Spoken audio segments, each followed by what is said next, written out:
The War of the Third Coalition began at sea, where British Admiral Nelson and his French counterpart Villeneuve vied for control of the Atlantic and clashed in the Battle of Trafalgar. But it was the land war that proved far more decisive for Napoleon.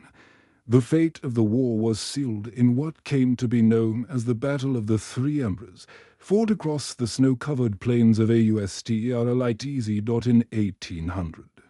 French victories at Marengo and Hohenlinden forced Austria to sue for peace. The Treaty of Luneville recognized the new French satellite states in the Netherlands, Switzerland, and Italy, along with French holdings in Tuscany and the left bank of the Rhine. Meanwhile, Tsar Paul I of Russia was drawing closer to Napoleon, so much so that he even considered launching a campaign against Britain in India. In 1801, Tsar Paul was assassinated by a group of conspirators, allegedly supported by British intelligence.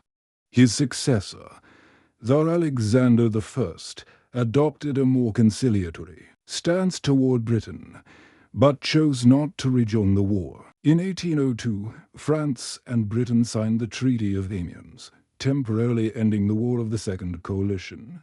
Despite the treaty, both nations had more than enough reasons to resume hostilities.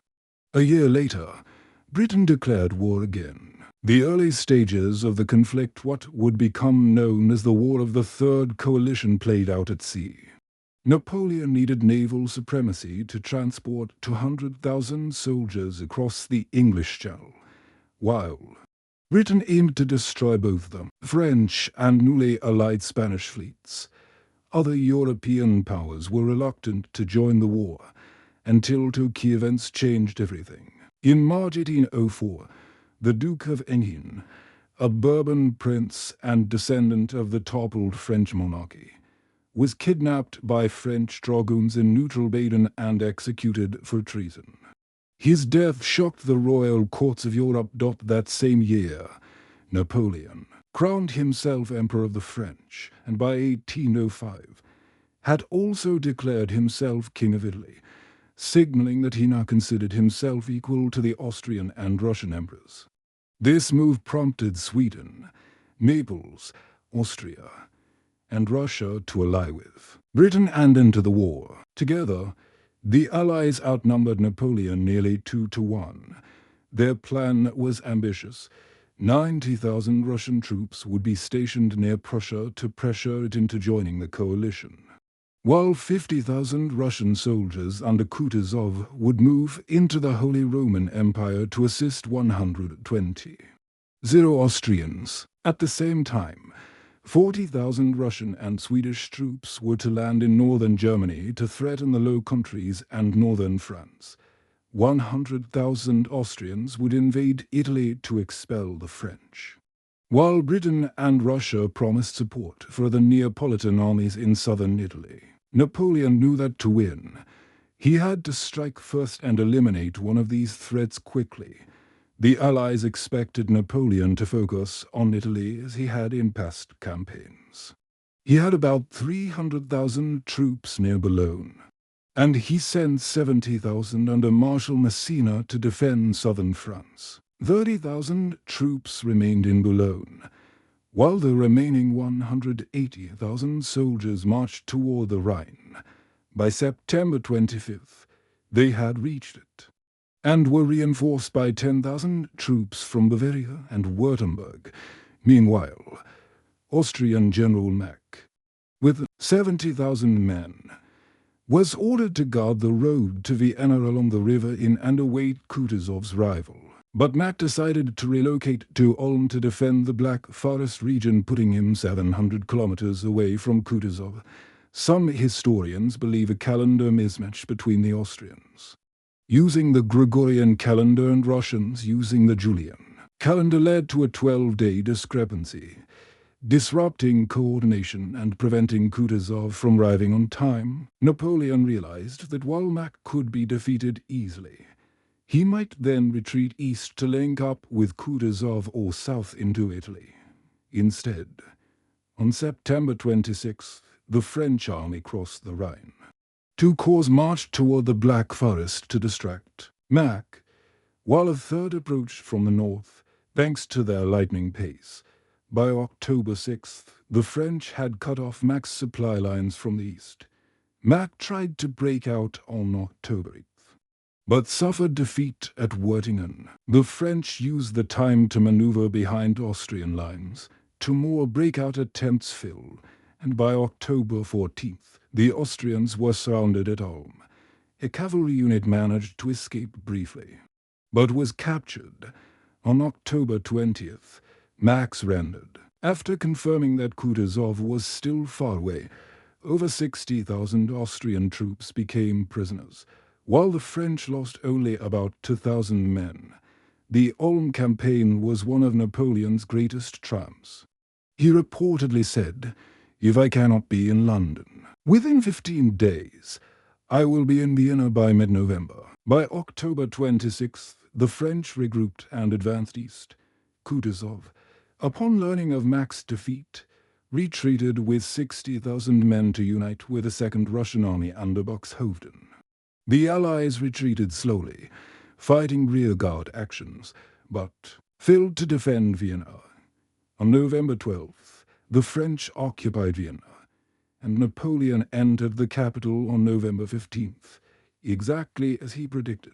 Though he pursued Kutuzov, the Russian general linked up with Buxhoevden on the 20th, now commanding 90,000 soldiers and 318 guns. At this point, Napoleon's forces were spread along the Danube, with detachments still engaged in Italy.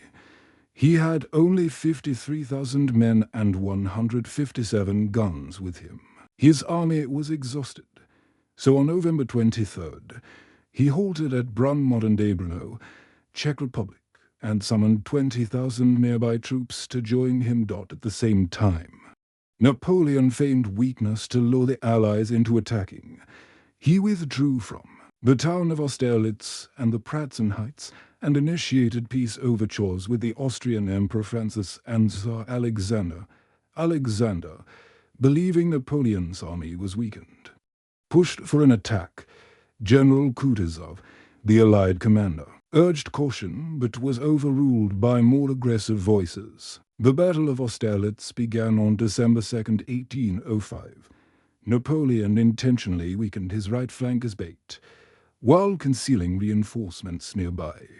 He concentrated his main forces on the center and left. He knew the Allies would stretch their lines to attack his exposed right. Indeed, by 7 a.m., Allied troops struck at Telnitz, forcing the French to fall back.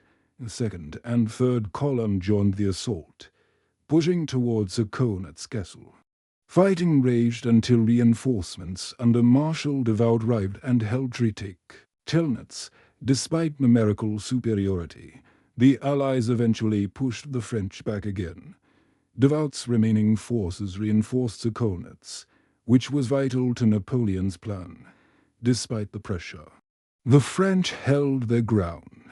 The Allies attacked the French left, hoping to pin it down while crushing the right. At 8 a.m., the sun broke through the fog over the Pratzen Heights, revealing that only Kutuzov's fourth column remained there. Napoleon, whose strong center was still hidden, saw the opportunity. At 9 a.m., when Tsar Alexander ordered that column to support the attack on the French right, Napoleon launched a devastating counterattack with his center. The Pratzen Heights fell to the French. Though the Allies briefly retook it, they had to strip their right wing to do so. Napoleon responded by sending in his reserves. The French retook the heights again and split the Allied army in two. Fierce fighting continued. The Allies attempted a counterattack in the north, but it was repelled. Their right wing collapsed. The Russian Imperial Guard tried to retake the Pratzen Heights, but the French left attacked from the north, forcing them to retreat. The Allied left was ordered to withdraw east, but couldn't execute it. French forces attacked from the north, and as the Russians tried to cross the frozen Satschan Pond, French artillery shattered the ice, drowning thousands. The battle was a decisive French victory. Over 36,000 Allied soldiers were killed or captured, while French casualties were around 9,000. Exhausted, Napoleon's army could not pursue, and the war continued.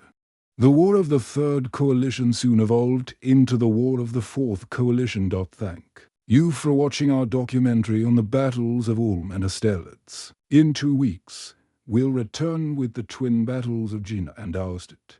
Special thanks to our Patreon supporters, who made this video possible. Narration was provided by Officially Devon.